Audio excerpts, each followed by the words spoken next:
Kung nakararamdam ng grabeng panghihina, maaaring muscle weakness ito na hindi dapat balewalain.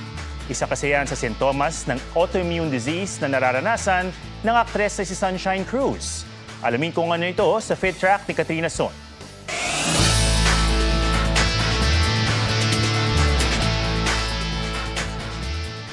Taong 2019 nang itakbo ni Athena Gale sa ospital ang amang si Sandrix matapos daw mahirapang lumunok at huminga. Unang sabi ng doktor, Bell's palsy ito dahil hindi na maidilat ni Sandrix ang isang mata. Pero matapos ang ilang pagsusuri, lumabas na autoimmune disease ito na myasthenia gravis. Hindi raw nila alam ang gagawin noon dahil hindi pa nila lubos na maintindihan ang sakit. Nahihirapan huminga, nahihirapan pong lumunok. Parang pati po tubig, nahihirapan po siya. Makita mo lang po siyang hinihingal, like every time po na every night, magsasabi po yan na kailangan niya pong mag-oxygen. December 2022, nang muli nilang itakbo ang ama sa ICU. At makalipas ang isang buwan, binawian siya ng buhay. No, at peace po ako na okay po si Papa, like hindi na po siya nahihirapan. Kamakailan, nag-post ang aktres na si Sunshine Cruz ukol sa pagkakaroon din ng myasthenia gravis.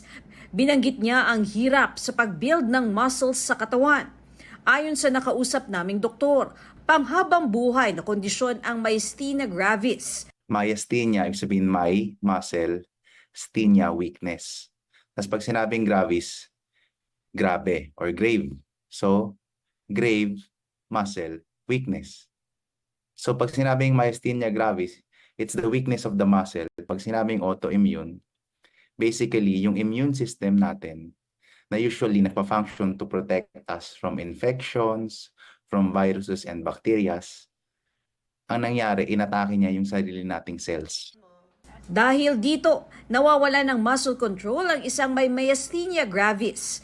Basically, pagka na-aggravate yung immune system mo, tapos hindi siya nakapag-react ng tama, nakagawa siya tuloy ng antibodies na imbis papatay niya yung mga viruses or bacteria, ang pinatay niya yung sarili niya. Hence, compromising yung muscle contraction. Karaniwan, magsisimula ito sa isang mata.